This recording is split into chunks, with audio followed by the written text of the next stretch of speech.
kafaratan pernisoban zakat, ukuran zakat eta adalah perkara-perkara bangsa ta'abud ibadah unggul asup kana akal dina kafarat ansibah maqadir zakat. Kafarat yani nitsku raqabatin mu'minatin mal kaharti teu kudu kaharti. Zakat dibikeun ka panta-pantana di mana geus aya nisabna. Kok bisa kitu sih? Ulah dipikiran botak moal kaharti. Mikiran nisab emas, mikiran nisab nisab perak, nisab pare. Ulah dipikiran moal kaharti ieu mah urusanana umurun ta'abbudiyatun. Ukuran zakat bare saton kaluarkeun sakintal zakat fitrah 3 liter setengah. Kok saeutik amat cenah bisa 3 liter setengah akur bae nu sugih 3 liter setengah nu susah 3 liter setengah.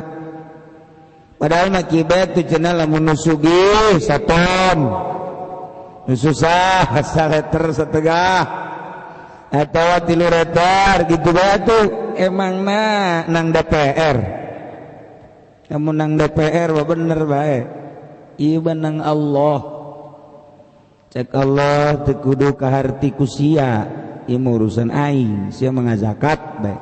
Bismillahirrahmanirrahim.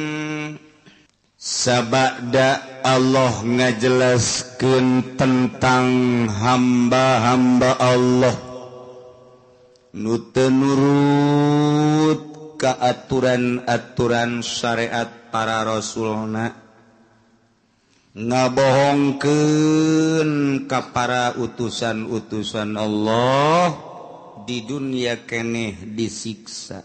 Kam min qaryatin ahlaknaha fajaaha ba'suna bayatan aw hum qailun. Ketika manehanana ditanya eueuh deui iwalti fabakana da'wahum iz ja'ahum basuna illa an qalu inna kunna zalimin.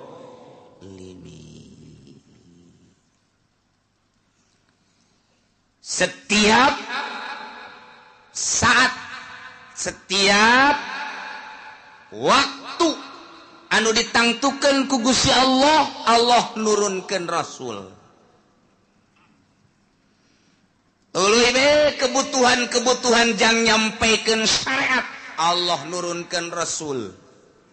Kangjeng Nabi Adam, Kangjeng Nabi Idris, Kangjeng Nabi Nuh, Kangjeng Nabi Hud, Daud, Ibrahim, tuluy Kangjeng Nabi Sulaiman, tuluy Kangjeng Nabi Yusuf, Kangjeng Nabi Musa, Kangjeng Nabi Isa alaihissalam, terakhir Kangjeng Nabi Muhammad sallallahu alaihi wasallam. Wah, 114 rasul. Turun-turun ke wajib dikajahokeun ku urang 25 rasul. Wajib jahot teh mah 25 masih ngade. Si hade teh mah wajib nyaho tah beusi nu encan nyaho ku ari geus huisan ka jembut-jembut. Can nyaho rasul eta kudu dikanyahokeun ku ari meuli, loba lah kitab-kitab buku-bukuna di jalan ge di bus kota ge aya. Meuli apal ke kiai cenah teu daek apal. Otak ulama diberena ku Allah sakieu mah teu daek apal. Hiji Nabi Adam, 2 Nabi Idris, 3 Nabi Musa, 4 Nabi Isa, 6 Nabi Sulaiman. Jadi tidak ngaruntuh ieu mah. Tidak ngaruntuh. Kebalik deui Nabi Adam, 2 Nabi Isa, 3 Nabi Nuh, 4 Nabi Idris, 5 Nabi terus, 7 Nabi Muhammad, 8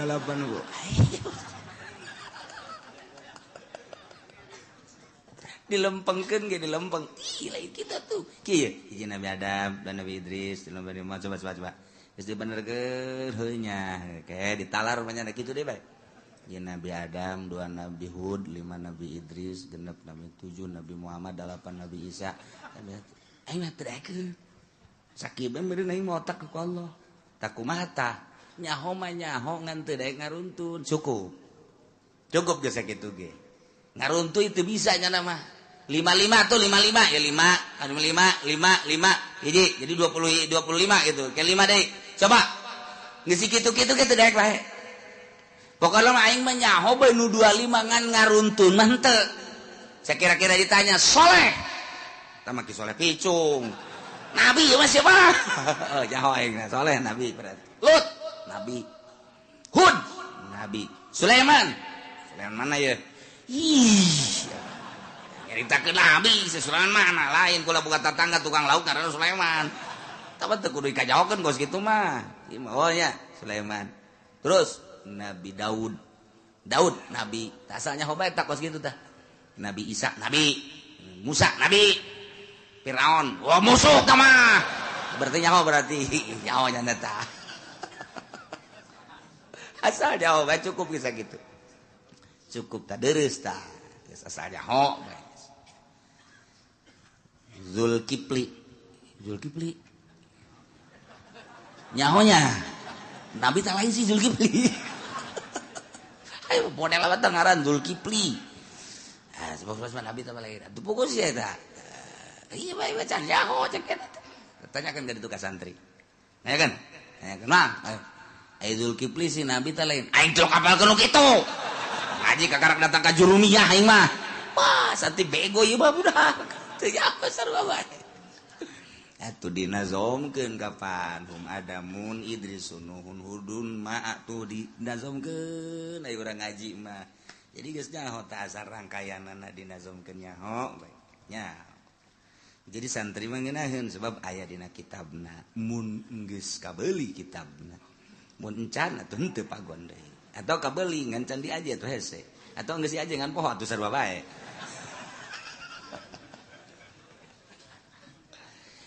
Nu jelas mah Allah nurunkeun rasul supaya umat ulah sasar.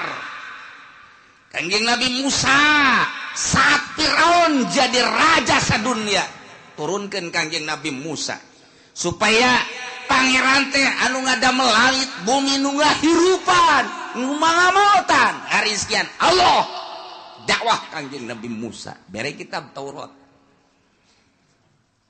teu percaya Yahudi teh lah sabab bara gerintil lu percaya ka kangjeng Nabi Musa alaihis nyaritakeun kangjeng Nabi Musa sabada kula bakal aya kangjeng Nabi Isa alaihissalam percaya ka kangjeng Nabi Isa ciri-ciri kangjeng Nabi Isa dijelaskan dina kitab Taurat jol kangjeng Nabi Isa hampir dibunuh kangjeng Nabi Isa ku umat. Masya Allah kari.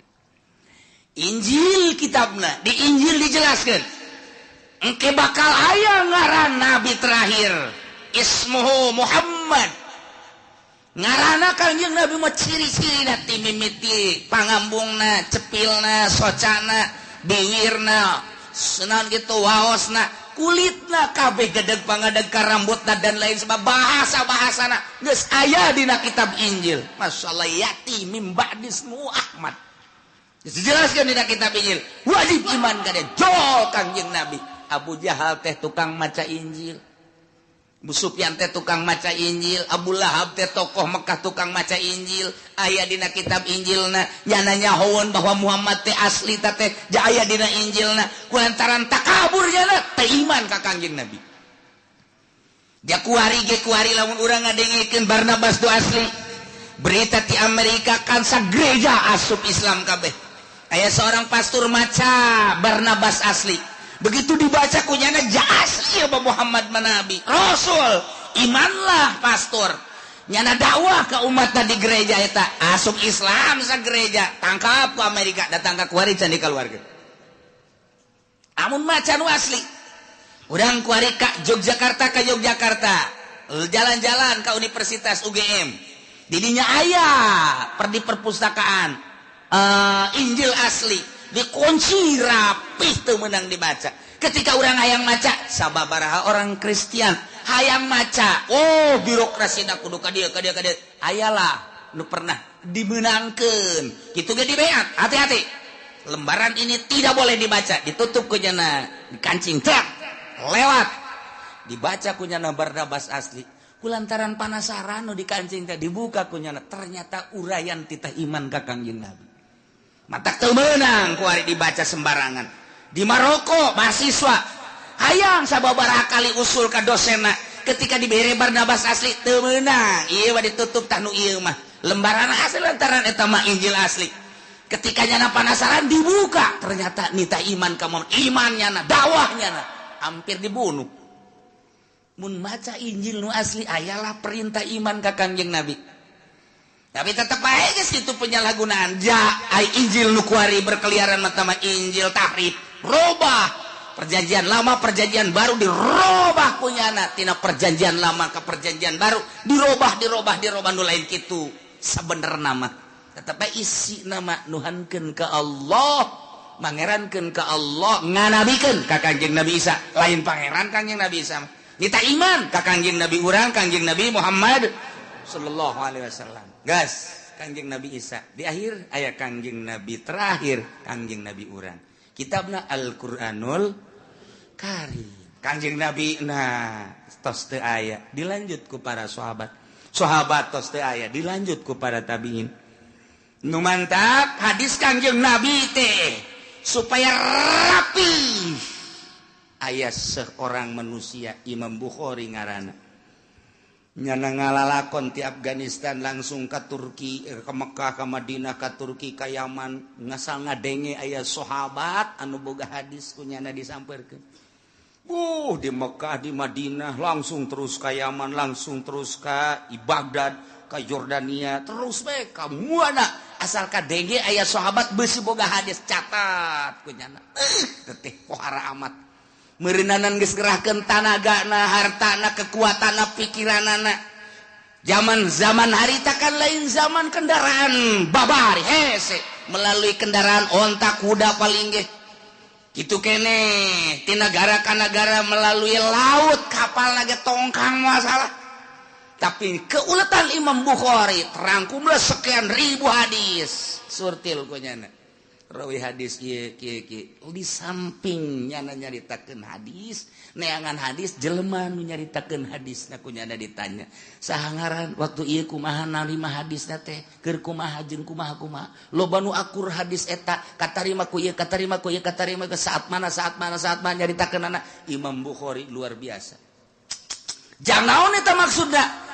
Supaya jelas Imam Bukhari ieu ucapan Kangjeng Nabi anu sahih, ieu ucapan Kangjeng Nabi anu dhaif, ieu ucapan Kangjeng mantak aya bae mustalah hadis, aya hadis mu'an'an, aya hadis mudhal, aya hadis sahih, aya hadis dhaif, aya hadis kitu naon kitu berbagai-bagai. Iyalah mustalah hadis supaya besi lain ucapan Kangjeng Nabi disangka ucapan Kangjeng Nabi. Besi ucapan Kangjeng Nabi di lain-lain geus jelas. Ya Bukhari ya Muslim cek Imam Muslim. Ulah keluar ti dieu. Nah, urang kuari geus geunaheun jasa. Imam Bukhari mah pohar sakitu hebat ta Imam Bukhari.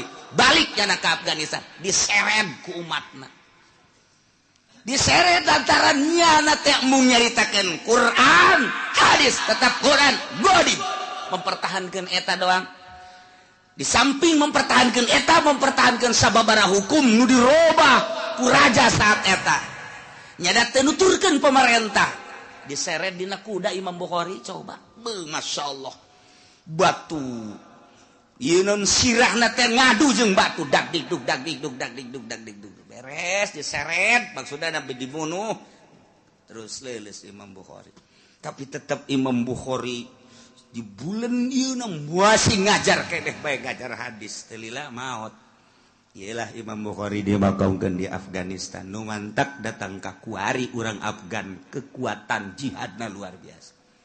Geus nya mah kajian kumaha boga naon? Boga Imam Bukhari. Iyalah panutan kami. Paeh diseret jihad fisabilillah.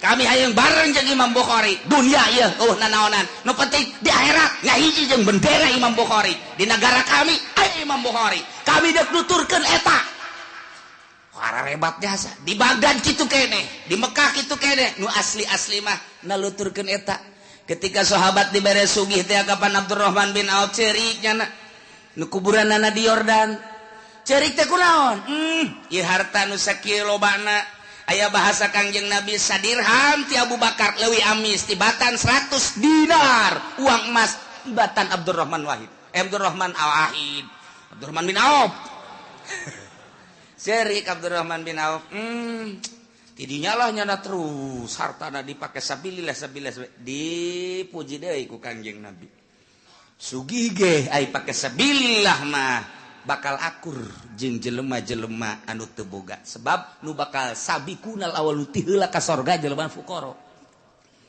miskin nah aju ente boga perasaan aing ti heula jan bogo ente mah tuh kakir ente mah nyaho teuing jangan rasulapan idielah begitu dibere harta di embung cek Abdurrahman wae padahal sugih cek Abdurrahman bin Auf embung kunaon besing ke di akhirat tengah hiji jeung Abu Bakar Siddiq beki di akhirat besi tengah hiji jeung Sayyidina Umar ku gara-gara harta aing tengah hiji embung cek cenah teh padahal sugih dipersilahkeun jang sabilillah Masya Allah batur mah pikiranana ka akhirat besi di akhirat tengah hiji jeung Sayyidina Abu Bakar Siddiq aing sazaman jeung nyana haju aing tinggalin isin amat eta boga pikiran kos kitu eta batur mah nah sazaman terus urang kuari teu boga panutan ayalah wali sanga col ka Indonesia Masya Allah iyalah panutan urang nu antak diulah-ulah ge zarah-zarah bae ku Amin Rais diharam-haramkeun ngelos jang Amin bae haram mah kami mah zarah bae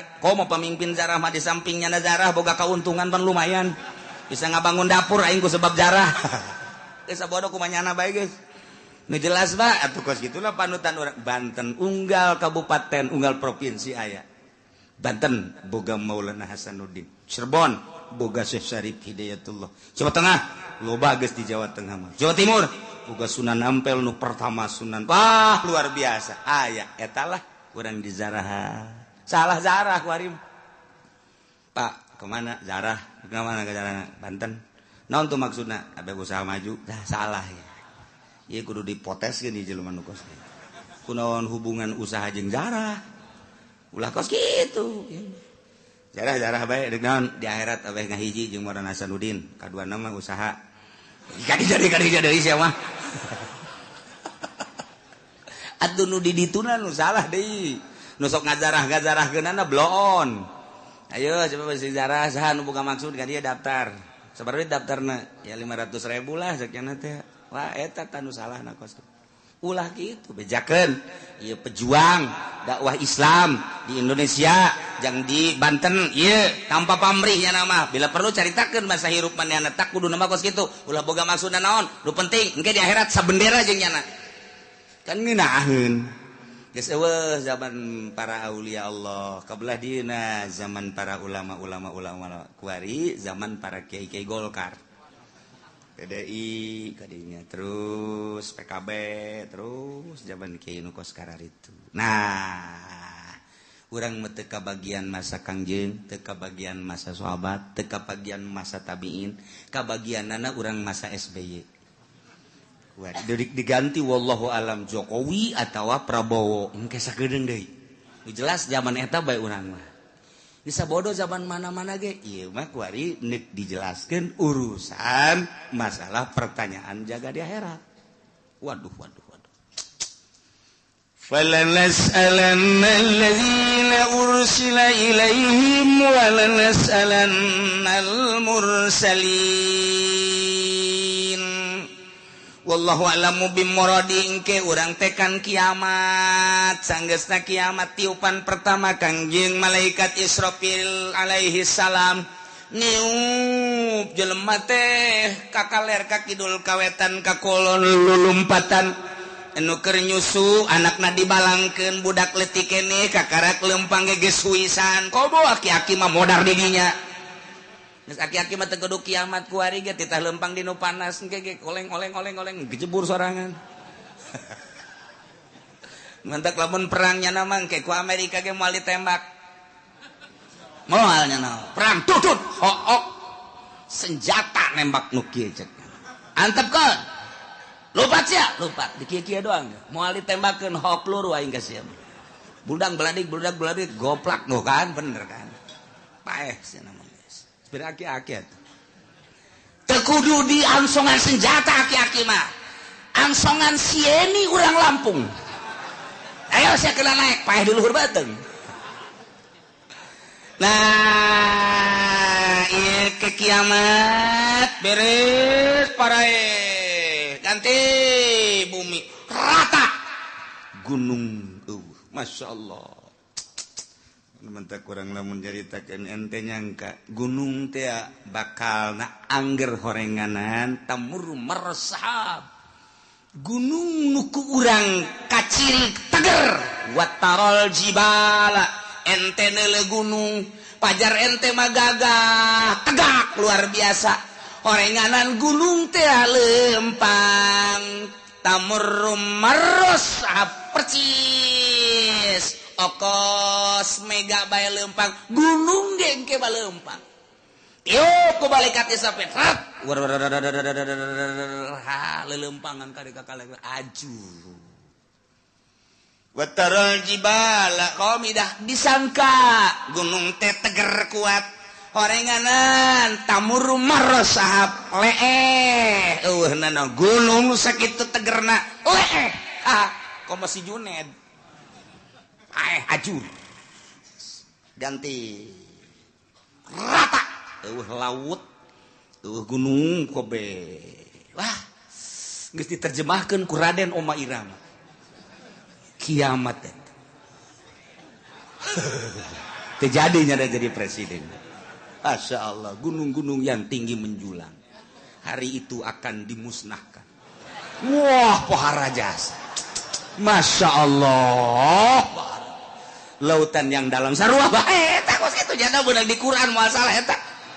Ya Allah ya Rabbi beres kabeh kuari hujan teng tiup roh ku malaikat Israfil saat merelentis kostoge cal roh ararasuk ngeguh jelema nu tadina sepi eueuh sasah wabeh poe kullu man 'alaya fan wa yabqa wajhu rabbika dzul jalali wal kullu man 'alaya fan wabeh aya di bumi langit rusak mudar kabeh wa yabqa wajhu rabbika dzul jalali wal ikram hanya Gusti Allah sorangan nang tangan Gusti Allah limanil mulkul yaum can jadi raja apa ieu ai raja Mesir raja Mekah raja Yaman raja Indonesia udang ngaku sia jadi raja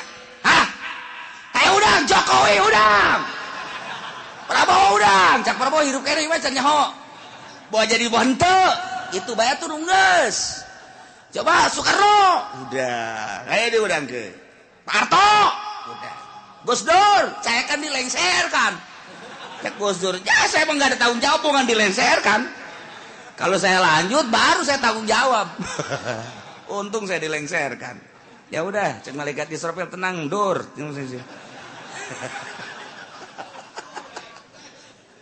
Masya Allah tantangan limanil mulkul yaum geus beres kabeh harirup giring ka mahsyar timbang amal timbanganana kos timbangan emas aya talanjuhan aya jaruman aya cecepehan cecepeh nu sabelah langit jeung bumi mun dieusikeun kadinya asup nu sabelah deui geus teu kabagian jadi kadegeun di asup ngun ku gedegeunana cecepeh ari nu deuk ditimbangna segede Juned leutik kan ku gede-gede amat deuk ningalikeun jeung nembongkeun ka maha kuasaan jeung maha dahsyatan Gusti Allah Subhanahu wa taala. Jelema digiring di berbagai negara kabeh ka mahsyar. Di mana letak mahsyar? Letak mahsyar teh Masjidil Aqsa. berarti Didi itu boga sejarah dunia boga sejarah di akhirat ge boga sejarah. Masya Allah karim. Iyalah nu dek dicaritakeun ngrantung jelema kabeh. Malaikat Jibril cicing di tengah dihareup Kangjeng Nabi urang. Malaikat Jibril Mikail di belah katuhu. Jibril Mikail Israfil belah kenca. Anjing Nabi dihareup plek. Kumpulkeun ku Gusti Allah. فَلَنَسْأَلَنَّ الَّذِينَ أُرْسِلَ إِلَيْهِمْ وَلَنَسْأَلَنَّ الْمُرْسَلِينَ. Cek Gusti Allah aing bakal nanya alladzina ursila ilaihim ka umat-umat anu diutus para rasul. Ndek ditanya teh an ijabatihim ar-rusula wa amalihim fima balagahum. Tentang ijabah ka para rasul jeung ngamalkeun naon nu disampaikeun ku para rasul ka maranehanana. Masyaallah. Di samping umat nu bakal ditanya walanas'alannal mursalin. Yakin kaula nu agung bakal nanya deui ka para mursalin utusan-utusan ditanya anil iblagi tina nyampekeunana. Ya Allah ya Rabbi. Wabah ditanya. Bari pertanyaan teh sabenerna mau balana kusana alaihim biilmin. Yakin kaula bakal nyaritakeun ka umat ka para rasul. Kula bakal nyaritakeun biilmin dengan kanyaho jelas nyaho. Wa makunna ghaibin jeung kaula teu gaib.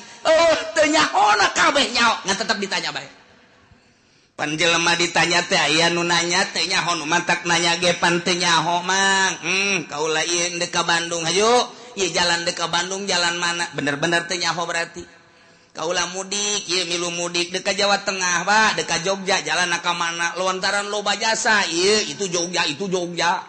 Ka belah dieu manggih deui Jogja kanan, belah ditu ke manggih deui Jogja kiri. Bingung aing mah ieu. Jogja deui. Belah ditu teh Jogja deui. Isi jalan nu mana? Dekat Surabaya ge teu nyaho nanya. Atawa nyana nanya, Pak, ieu teh kula teh dek dagang ieu cara dagang teh kumaha? Ieu modal da sakieu dek nu didagangkeunana ieu nyokot teh dieu supaya teu nyaho nanya berarti. Pak, kula teh hayang kawin. Hayu, hayang dek nanya bae ieu mah kira-kira kumaha ieu kula lamun kawin. Atuh babari, modalna boga henteu. Kula bakal hayang kawin sia teu boga modal mah. Nanya teh teu nyaho. Biasana nanya teu nyaho. Aya jelema nu nanya ngan aing mah sabenerna mah nyaho, ngan nanya sote aing mah ngetes bae sia teh nyahoeun tante.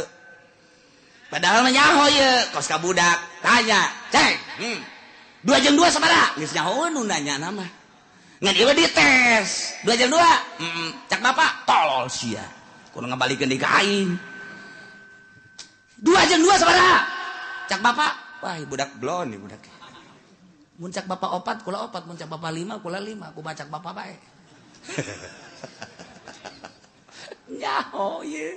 Nu nanya nama guru ka murid nyaho. Nu mantak nanya teh dites berarti. Nah, aya deui nanya teh ngajejeleh. Boga anak minta duit dibere tah 1 juta. Yo, meunang saminggu minta deui teh jang anu bere deui. Minta deui dibere deui. Geus kalima kali ka dieu sia, ka dieu. Cicing sia dieu dieu. Hai, aing geus sabaraha kali mere duit ka sia bego. Teu meunang tah anak atuh hitung bae ku bapak. Ditikem sia ku bapak. Goblok. Atuh nyahoeun bapak ge ieu geus mere duit sabaraha kali ngak sudah dipake naon tah duit. Ieu sia di dinya.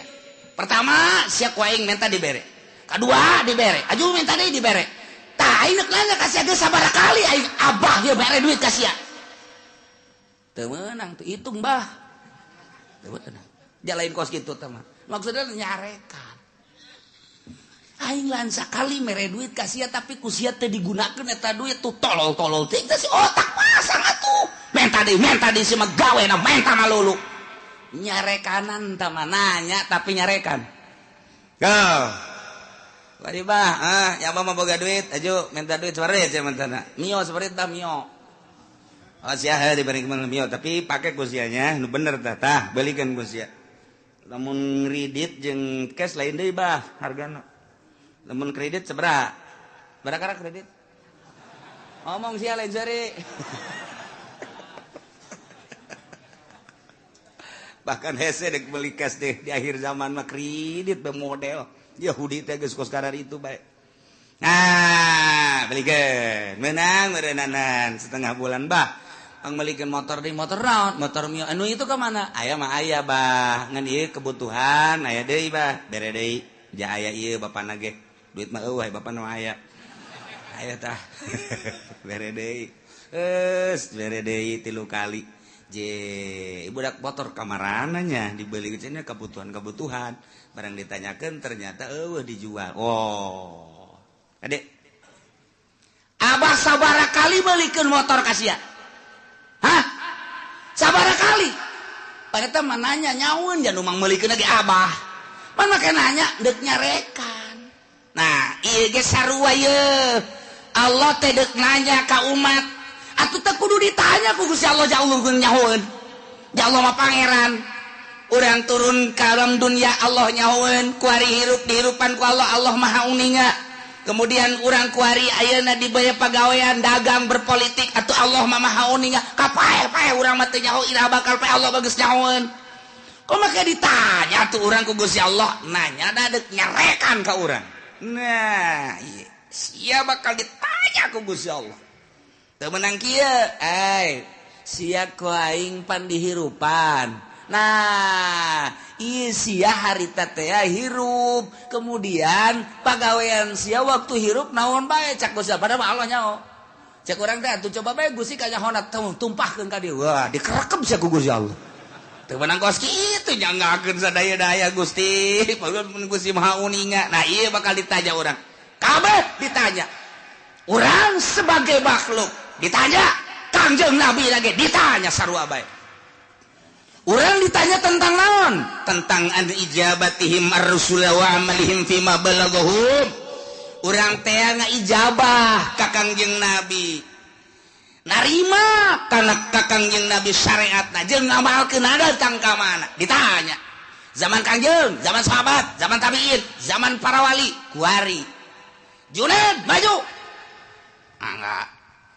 Zaman saja hirup beye aing mah lain nanya rajana lain kiai sia nu nyampaikeun amanah para rasul nu nyampaikeun nu tabligh nyampaikeun amanah rasul sa zaman sia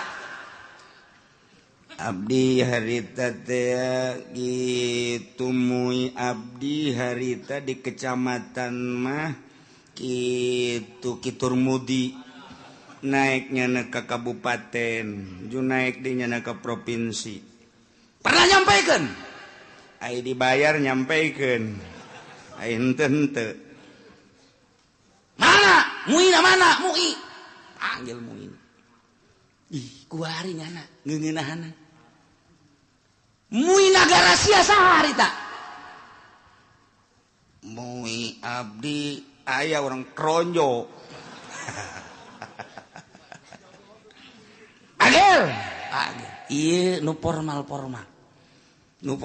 na dipanggil eta geus teu bareres tah mah lantaran nya nama ngomong aya dibayar teu ngomong teu dibayar teu ngomong dibere daek ngomong boga jabatan teu boga jabatan teu daek ngomong ieu mah anu berkeliaran bae sa nah aya digigir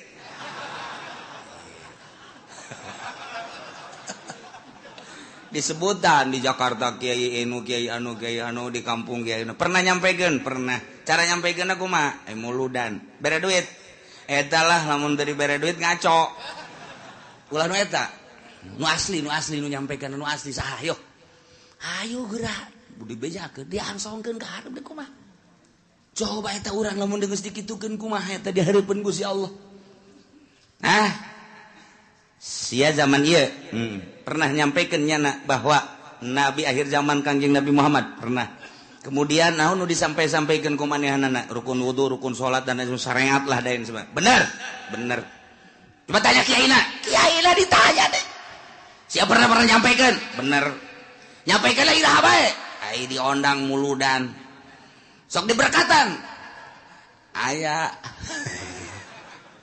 mun teu diberkatan di buledan moal kadinya deui. Wah, itu beres ya. Aduh, Masya Allah. Nah, ia bakal caritakeun secara global be umat bakal ditanya tentang narima syariat ti Kangjeng Nabi na nya atawa henteu aya apa henteu. Ditanya, "Hai umat, pernah henteu Muhammad nyampaikeun amanah ka anjeun? Tablighur risalah." Wah, jelema bur kabeh ngomong, aya nu pernah, aya nu henteu. Ai Islam kabeh nyaritakeun pernah, kafir mah henteu, kan bela dirinya. Cak Nasrani teu pernah, kami mah teu pernah sampai berita-berita kebenaran Muhammad, teu pernah sampai Muhammad nyaritakeun tentang syariat, teu pernah. Nasrani Yahudi kabeh wah bangsa encek kabeh ngararomong engke mah kuari nyana baru teu beuteungna engke mah nyana di ditu pias. Teu pernah nyampaikeun umat kaula teu iman ge ka Gusti, teu iman ge ka Muhammad. Oh, berita nyampaikeun. Maka uranglah jadi saksi. Wah, pacencongan urang jeung urang. Tidinya lah al yauma nakhtimu ala afwahihim wa tukallimuna aydihim wa tashhadu arjuluhum bima kanu yaksibun. Rame atuh, Bang. Wah, encek kampung Melayu ngomong. Hanya geus teu make hayah kampung Melayu mah. Cek RRC bener. Nu kampung Melayu mah geus pohon, bapak bahasa encek lagi geus teu bisaeun. Eta mah nya encek, nya susah. Ya Allah, nya di neraka saneng-neng rugina ka bina-bina. Hehe, pohara jasa. Ari tatanggana mah nu Islam sanajan nya ka neraka pan bakal dikaluarkeun. Tatangga si encek. Milu nya digawe jeung encek. Tapi kan nya lantaran aya imanan tetep dikaluarkeun untung kan. No iya, walalas alanal ladzina ursila ilaihim, ditanya umat tentang nerima atau henteuna ka para rasul. Jeung sanggeus nerima ngamalkeunana. Macem-macem ke. Rame. Walanas alanal mursalin. Para rasul ge ditanya, Adam ditanya. Idris ditanya, Kangjeng Nabi Nuh ditanya, Kangjeng Nabi Sulaiman, Kangjeng Nabi Isa, Kangjeng Nabi Musa, Kangjeng Nabi urang ge ditanya, nyampikeun apa henteu? Masya Allah. Padahal mah Allah teh nyahun falanakussan alaihim biilmin wa ma kunna ghaibin. Teu gaib nyaho, ngan deuk hayang nyaho coba datang ka mana bari deuk ditaubeh, di memeleh di jejele.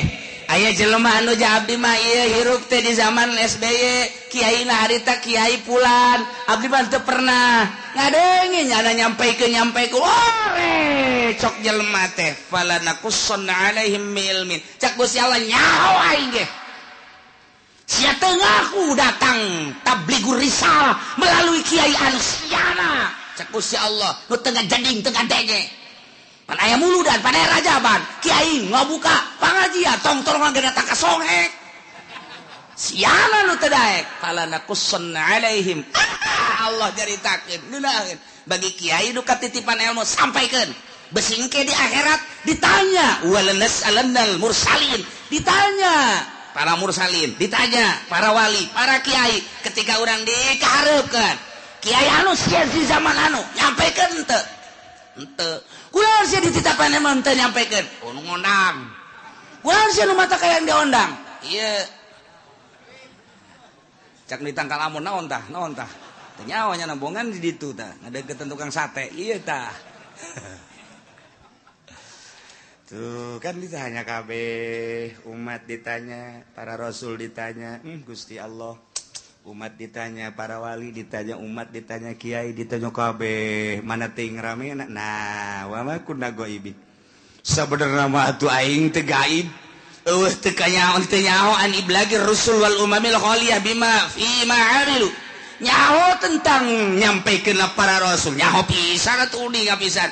Jeung umat-umat anu sepi tidak pengamalan, nu ngamal jeung nu henteu nyaho Allah secara perinci juz'i satu persatu nyaho Gusti Allah. Si ieu gadenge, si ieu ngamalkeun, si ieu narima, si ieu teu ngamalkeun, si ieu narima, si ieu ngamalkeun setengah, si ieu narima, si ieu ngamalkeun poara, si ieu narima, si ieu teu ngamalkeun. Nyaho Gusti Allah bakal dicaritakeun hiji-hiji. Falanakussanna alaihim biilmin wa ma kunna ghaibin. lu goib ya Gusti Allah. Gusti Allah mah uninya. Nu mantak urang kuari salat ti penting teu kudu dikanyahokeun ku tatangga cukup ku Gusti Allah. Engke bakal ditanya, ketika ditanya, aya teh berita tablighur risalah aya melalui saha kiai anu. Sia ngamalkeun tante nyanggakeun sadaya-daya ke Gusti-Gusti mah uninga abdi penting-penting ge hudang haju kiai haju HS deui. Eta anu ku aing ditolol-tolol ge sia. Goblok sia. Hudang mah hudang tapi ngan kiai doang. Tapi kan uninga Gusti Allah aing nyaho ka sia sok ngaji. Lempang ngaji nanyaho aing ngadengekeun nganyaho haju ngamalkeun nanyaho penting sia hudang haju tahajud. Aing mah keur nanya bae cek Gusti Allah sebagai pangeran. Ditanya ku aing hijab padahal mah aing geus nyaho falanakussu alaihim biilmin wa ma kunna ghaibin. Nu gaib jang aing mah aing nyaho ka sia narima ti kiai anu kemudian sia ngamalkeun. Gas ke belah dieu. Sia. Jaman sasia abdi bareng jeung si itu hirupna. Pernah sia ngadege urang ti kiai? Pernah. Ngamalkeun. Gusti mah uninga teu kaburu Gusti. Naon bae kasibukan sia? Abdi di pabrik Gusti. Mana babaturan sia anu di pabrik? Aya tuh itu. Sia ka di pabrik. Sia eta neangan duit jang kitu napakah pamajikan jeung keluarga sia sempet salat abdi mah. Minggu ngaji lamun teu keur gawe. Emang aya nu minggu gawe? Aya. Abdi mah ieu teh ai naon kitu ngaranna kesempatan salat mah salat. Tah, bareng sapabrik sia. Pan sia mah salat sia henteu? Nyangageun Gusti. Dek kuas. Wa ma kunna ghaibin nu gaib. Nek ngomong naon sia, ja aya dalilna tah babaturan sia mah jadi pabrik ke sapabrik bala jeung sia, malah sakontrakan sangarendeng, sia mah ja salat sia nu henteu. Nah, nu matak sapabrik aya bae tah nu dibere daek salat, jang dalil engke di akhirat. Besinya ngomong bo Gusti bongan abdi mah dibere susah, haju di pabrik teu kaburu salat Gusti neangan duit bae. Babaturan sia datangkeun. Ja susah sarua, pas salat. Sia ka ditu atuh. Dek lompat ka mana sia? Ayo sia, dalu wabakun la goibin. Waduh gaib jago sia tah mah dek nyarekan bae supaya kadenge ku ban sojen. Tinggal babaturan-babaturannya na waduh si itu dicarekan. Moal teu aja dicarekan.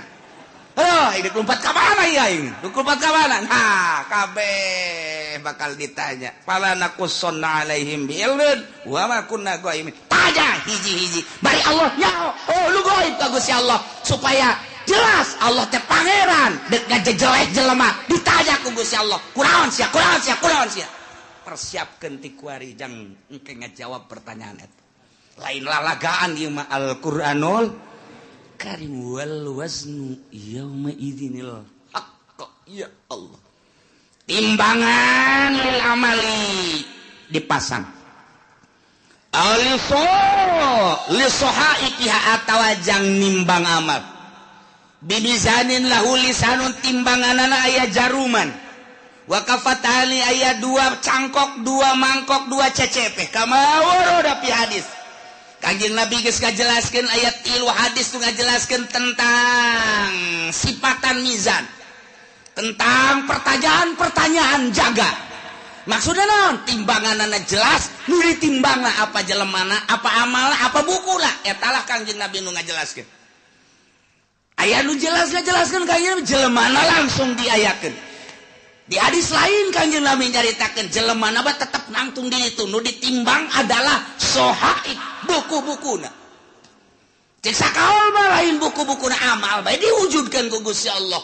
Amal bagus herang, bagus caang, amal goreng, poek joreng. Nu jelas mandek kumaha ge ima urangna wa ima bukuna wa ima amalna pan nu jelas mah tetep bae ditimbang-timbang keneh. Iyalah ayatna wal waznu yauma idzin al haq timbangan nyata timbangan nu bener yauma idzin harita bakal dipasangkeun jangan sing hade faman saqulat mawazinuhu faulaika humul muflihun sahaja lemah nu ditimbang berat amal hadena faulaika humul muflihun bahagia Waman khofat jelema anu hampang mawazinuhu kahadeanana berat ku kagorenganana faulaika alladzina khasiru anfusahum jelema etalah anu ngarugikeun dirina waktu di dunia bohongan teu daek beramal bitaswiriha ilan nar ku sebab dijongklokeun ka neraka bima kanu bi ayatina yazlimun ku sebab maranehanana ngazolimkeun teu percaya ka ayat-ayat Allah subhanahu wa ta'ala. Nu ngantak urang mah alhamdulillahirabbil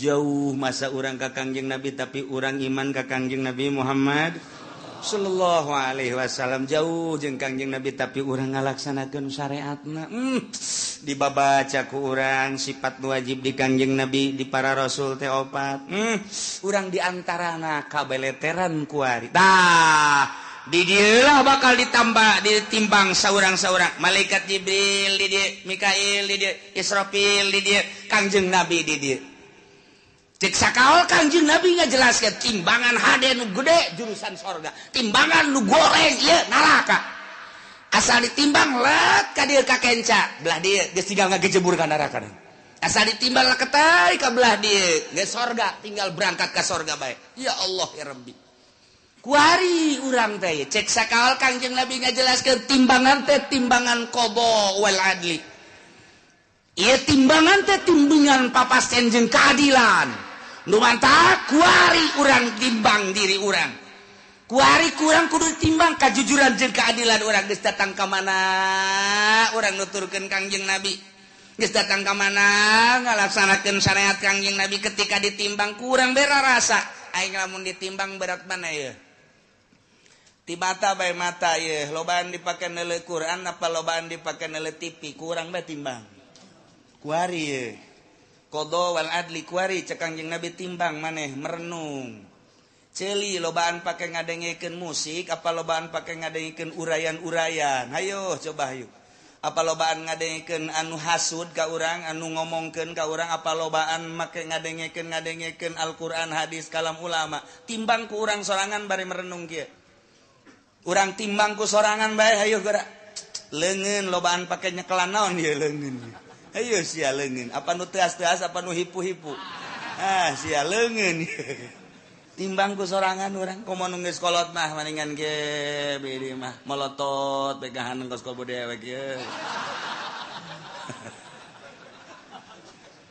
tinggal nyi hajina heuy mana eta mata kosong amat teu kosong teu naon ngalang layung kitu teh tu dirinya bae heulana eta molotot kitu keur ngarenung ngaji tadi cak kiai aing ieu geus asa di akhirat bae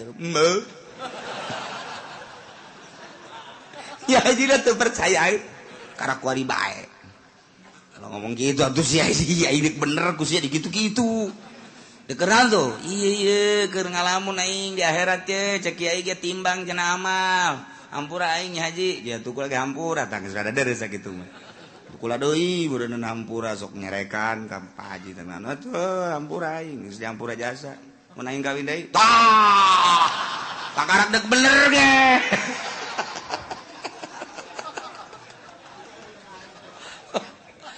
tah urang ngarenung ieu aing lamun ditimbang kuari andai kata paeh aing ye ditimbang beratan ka mana mulai urang ngurucut cai mata Gusti tibalik datang ka kuari Gusti Allah nyaritakeun kahirupan para rasul nyawa ditarohkeun jang ka Allah terus di para sahabat nyawa ditarohkeun abdi manarohkeun harta ge ku pait-pait teh di zaman para wali songo eta teh perang nyawa tarohanan urang lamun zalah ka Kudus masyaallah jana mapan balik teh dicacag nu ku urang kuari dizarahan di Kudus Sunan saha ngaranna Kudus tuh sia jarah bae teh nyaho ngaran ayo kiaina poho buku aing ge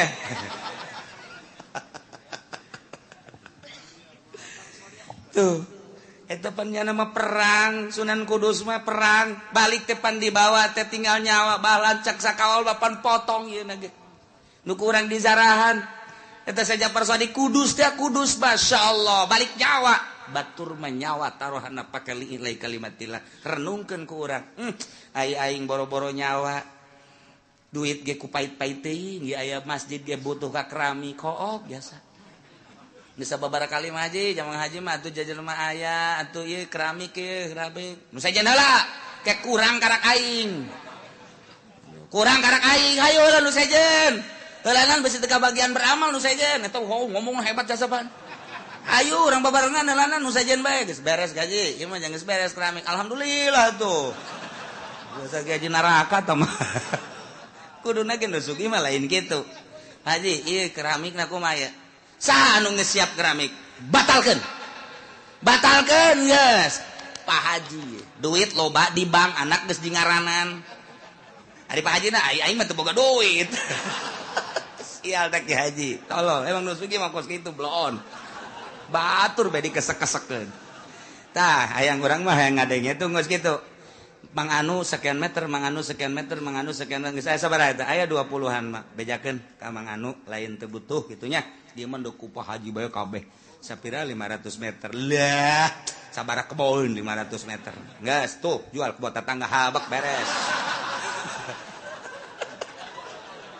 oh bener lagi Haji dasar pelit-pelit bae tangeunaheun urang ngadengena bejakeun geus dulu sadaya hampura ieu mah dek ditarima bae nu sameter 2 meter ngan ke dialihkeun ka nu sejen sebab ieu keramik ditangkes ku Pak Haji anu oh maksudna abeh teu kesel deui cek jada teh ieu mah duitna aya naon teh alhamdulillah atuh nu kami mah deuk sakanaonkeun bae kan ngeunaheun teh mun aya di lembur lu kos itu ieu mah henteu Pak ayo heula ke kurang aing kurangna sameter eta nu dimaksud ku aing aduh ya udah sugih dur-dur pet nu kos kieu tah iyalah wal waznu yauma idzinil haqq fa ulaika faman saqulat bawazna Kangjeng Nabi na di dieu maksudna naon eta Kangjeng Nabi di dinya cicing ya Allah ya Rabbi Kangjeng Nabi lain samaneh ketika ditimbang umat Kangjeng teh ti heula pan al awwalun al akhirun umat Kangjeng Nabi teh pandeurina diayakeun pangheulana ditimbangna Kangjeng Nabi di dinya sabelah Kangjeng Nabi cicing di cukang neraka jahanam Masya Allah lain lalagaan Kangjeng Nabi memang kumaha begitu ditimbang teh nu kadeu ku Kangjeng Nabi leket teh ka kenca Kangjeng Nabi nyekelan surat ulkoh ngaranna tek gegera dikajakeun naon cak Jibril ulah bomong berat antah tadina ka ditu kok jadi ka ditu salam surat leutik mah eusina la ilaha illallah muhammadur rasulullah eusina eta tah leutik jasa surat asal ketei ka ditu naon teh cak Jibril ulah leuwih lagi nu penting salamet bae sada senang jasa urang boga Kangjeng Nabi modal kitu senang mun aya presiden nu kos kitu mantap jasa tah ya Allah ya bahkan sinar sholawat maka dele begitu dek ditimbang tak timbang leketeh kade maneh kadele ku kaula cek Kangjeng Nabi ai Tuhan saha ma ahsanaka wajhaka wa ma ahsanaka khalqaka saha ieu kasep amat jeung bager amat ana nabiyuka Muhammad oh ku kaula kadele maneh sok maca sholawat 11 ta salat saeutik jasa cek ya aduh aing 11 baheula isinya diomongkeun di hareupeun jelema cak batur deh 11 doang geus kajeun 11 ge lantaran saya istiqomah geus begitu ditimbang tek teundeunan sholawat ka dieu oh 11 bae kuat ka salamet tas salat 11 nyana nanya heula masana wajhaka kasep amat Tuhan saha jeung tita tadi tutulung bae ana nabiyuka Muhammadun oh pohara ieu kaciri ta nu sok baca sholawat mah ku Kangjeng Nabi kaciri sidar sholawat tah geus disalamet-salametkeun mantap ku ari ulah-ulah cicingeun geus kolot poe Jumat geus jam 10 ka masjidna ih teu bisa jam 9 mah teangan di dinya tihang jang nyalan deui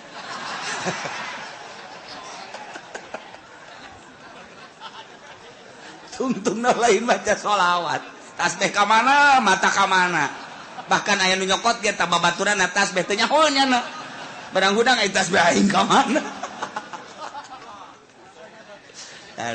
baca sholawat lah mumpung urang hirup komo nu geus kolot mah ya ingat wal waznu yauma idzinil haqq ya Allah ya Rabbi ingis jasa untung aya kangjeng Nabi urang kangjeng Nabi Muhammad sallallahu alaihi wasallam lantaran kabeladianan mah cepet ya cepet limbangna cepet jadi kangjeng Nabi kan latuh kulantaran sorangan limbang cepet lai ka dieu aya anu teu kabagian sapaat kaburu kangjeng Nabi na keur munjuna ka dieu ieu ka dieu dibalangkeun ka ditu kan waduh aing Muhammad bae cek jana aing teu kabagian lieu tapi tetap kangjeng Nabi kadeuleu ku kangjeng Nabi pas gagolepak ka neraka cekel ku kangjeng Nabi entap tulung ka malaikat Jibril salamat ka eta atuh mah geus jore cek eta teh jadi itu lagi main simplong melulu ya aya solawatan cek kangjeng Nabi sabaraha sia sok maca solawat ai muludan cek nya maca tante ente ngadengekeun doang lumayan sakitu ge cek kangjeng Nabi nya daek ngadengekeun assalamu alayka zainal anbiya ya assalamu alayka atqal atqiyai nu macana mah santri kan jeung kiai sia gula mah cenah ngatur-ngatur eta berkat cek aju ngatur-ngatur diatur teu jang kula heula teh tetep salamet bae pan mah apa eta ngan eta teh ngaguling heula ka neraka tah mah tapi tetep kok ngajar rawel Jibril salametkeun masyaallah kangjeng Nabi moal aya pang sibuk-sibukna ieu ketika wal wazdu yauma idzinil haq sibuk ya sa kangjeng Nabi geus manu ieu geus manu itu geus manu ieu nu itu geus ulah aya bae umat kangjeng Nabi nu ngagolepak ka neraka pohara jasa pan mantak teh kuari usul ka kangjeng Nabi beusi engke kalepasan teu kadeuleu teu karawel lanjut teu kalekep da bapak tuh padoh pan geus kalekep apa teu kadeuleu ku kangjeng Nabi umat aing geus beakeun kan Jibril beak geus aya wae nu teu kalekep bangonna mah aya pasti tadi aing sakieu sibukna cek kangjeng Nabi ka dieu eta lah aya bae coba tang ya tuh bener cabut Jibril cabut sih ti kalekep kunaon kredit cek gitu lu batak ketik wari urang lobakeun maca sholawat ka kangjeng Nabi Muhammad sallallahu alaihi wasallam apalkeun ayat ieu mah ieu jang supaya urang merenung wal waznu ari timbangan yauma izin nalika dipertanyakeun umat jeung para nabi yakni yaumal qiyamah al haqqu timbangan nu jelas nu hak nu nyata bakal dipasangkeun urang bakal ditimbang ima urangna langsung wa ima amalna wa ima bukuna nu bakal ditimbang nu jelas deuk mamana ge pasti ditimbang renungkeun ku urang aing mun ditimbang beratan mana haju kangjeng Nabi neuleuh tah teu ka aing saat eta mun urang ditimbang bagus nikmat amat ketika orang ditimbang goreng haju kangjeng Nabi neuleuh tetep ku kangjeng Nabi diamankeun ieu nu rempan mah timbangan urang jore kangjeng Nabi na teu neuleuh ka urang apa teh kalekep eta tah ieu tah nu dikhawatirkeun beusi ti kalekep doang masyaallah mudah-mudahan urang kabehan engke katingali ku kangjeng Nabi urang disafaatan ku kangjeng Nabi urang sehingga urang kabehan salamet di bawah bendera kangjeng Nabi urang kangjeng Nabi Muhammad sallallahu alaihi wasallam walaqad makanna wallahu a'lam ngajina hiji dua urang besi aya nu endek ka lapangan baris aya keneh waktu persilakeun besi de ka lapangan los make teu kudu make naon gitu ngaranna setelan anu akur teu kudu kuari bae mentes ngaji ka lapangan make samping gabehan baris teu kudu akur kanan kiri hese teh mah tuh kudu dilatih sedengkeun nu ngaji di dieu pan tilok latihan geus kuari mah ka lapangan bae ka ditu meuli baso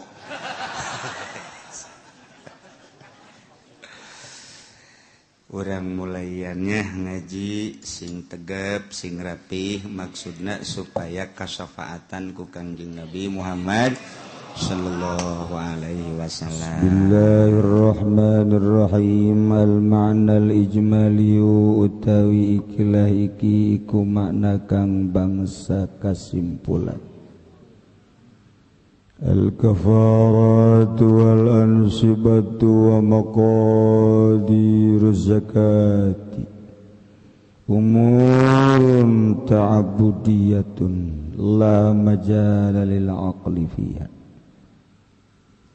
utawi sakehe kafarat lan pirang-pirang nisab lan pirang-pirang ukuran zakat iku pirang-pirang perkara kang bangsa ibadah kang ora manjing iku maujud lil aqli kade akal fiha ing dalam umurun ta'abudiyah atau kafarat al-musibah maqadiruz zakat perkafaratan pernisoban zakat ukuran-ukuran zakat eta adalah perkara-perkara bangsa ta'abud ibadah Lungun asup kana akal dina kafarat ansibah maqadiruz zakat kafarat yani nisku raqabatin mu'minatin mal kaharti teu kudu kaharti zakat didikeun ka panta-pantana di mana geus aya nisabna kok bisa kitu sih ulah dipikiran botak moal kaharti mikiran nisab emas mikiran nisab nisab perak nisab pare ulah dipikiran moal kaharti ieu mah urusanna umurun ta'abudiyatun ukuran zakat bare saton keluarkan sakintal zakat fitrah 3 liter setengah kok seetik amat cenah bisa 3 liter setengah akur bae nu sugih 3 liter setengah nu susah 3 liter setengah padahal mah kibet tu cenah lamun nu sugih saton nu susah 1 liter setengah atau 3 liter gitu bae tuh emangna nang DPR kamu nang DPR mah bener bae ieu nang Allah cek Allah teu kudu kaharti ku sia ieu urusan aing sia mah ngazakat bae urang mah make hayang kaharti bae dipertanyakeun kunaon sia subuh 2 rakaat ai zuhur 4 rakaat babeteun habak make nanya-nanyakeun segala rakaat kunaon sia deuk salat mah sia deuk salat mah henteu cenah kulit nanyakeun ai magrib 3 cenah ai subuh 2 sia deuk salat moal aing geus boga sumur parem ye tuh dalam sababna cenah ai Kangjeng Nabi mah boga pamajikan salapan ai urang mah 4 mulai tanyakeun sia kawin henteu sia deuk kawin moal deuk sabaraha ayang nama 4 tapi hiji ge galak dan di imah geus bagian sia teh mah tarima bae geus lo sok hayang nyandung-nyandung ja susu teu beak-beak sakitu ku sia dicekelan bae ge di pamajikan teu seep-seep tapi hiji bae sih henteu cenah yang 4 atuh los ulah kudu kaharti 4 3 hiji nu aneh sakitu di Indonesia hiji lawan 2 aya keneh nu teu laku heran aing mah heran lalaki masih keneh teu laku heran aing mah sakitu geus hiji berbanding 2 dunia mah hiji berbanding 4 tapi aya keneh nu teu laku aya nu laku ka sabi brojak maksakeun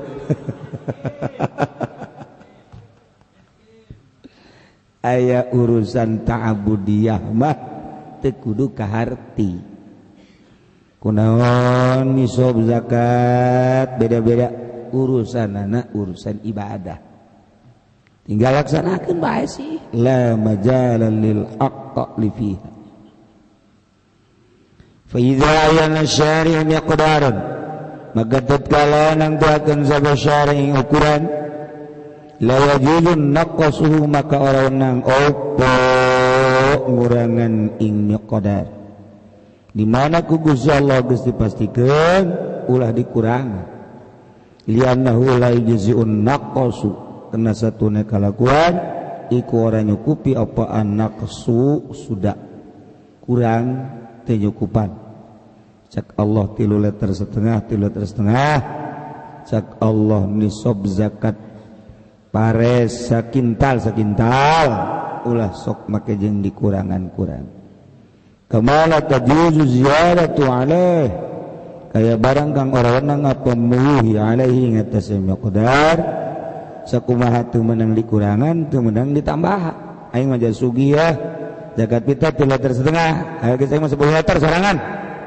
ulah 3 liter setengah bae teu bisa ditambahan maksudna diwajibkeun jadi tambah teu bisa ibadah nyana maksudna aing mah 10 liter bae tapi eta mah ngawajibkeun sorangan ulah beda jeung kieu 3 liter setengah ieu mah aya 10 liter ya geus asana mah jang mamang bae masalah ulah sote nambahan bari dihukuman zakat kabeh saurangeun 10 liter ulah wajeun sugih jasa ulah wajeun boga mobilna aya 500 tetep bae ngazakat 3 liter setengah bae Masya Allah ulah liannahu kunazatun ziyada istighfarun ala syari' iku amri berani ngata susah nang tangan ngeluhan berarti nang tangan Allah kos unyaho bae urang ulah ngaya-aya ulah warimah zakat profesi nang di mana mimitina profesi gaji di zakatan kudu di zakatan profesi geus bae nama urusanna pare hewan gitu logam zakat fitrah geus eta udah sok dieun ieu urang boga tanah sehektar kemudian dijual cenah kaluarkeun zakatna eta teh macem-macem kiai nu kos kitu teh udah dibodem teh kiai bodem aja mere zakat dah ulah kasesa ka aing teu lain zakat siapa meres teh bah kiai kos kitu teh ya Allah ya Rabbi asal geus kagolkar we kitu ulah profesi ulah gaji enten cenah mah gajina sapoe 1 juta jadi 30 juta itu kan berarti kita kudu higa keluarga zakat cak saha gaji mah teu kudu keluarga zakat urang ngajual tanah 1 hektar sameterna 1 juta berarti 1 hektar seberapa sameter 1 juta 1 hektar seberapa dasar teu daek sugih meureunnya teu bisa ngitung heran aing mah sameter 1 juta aju 1 hektar seberapa duit jangan bae maksud kitu dagang teh kuduna mah di luar kepala atuh ngitung kos kitu mah ieu masih kene salah kene bae atuh nu teu boga hutang ditagih ai nyana boga hutang ditagih aras teu boga hutang kan tolol eta betul ai batur teu boga hutang bayar saya hutang aing bayar batur teu boga hutang ai nyana ditagih padahal boga hutang aing boga hutang iraha cacat mental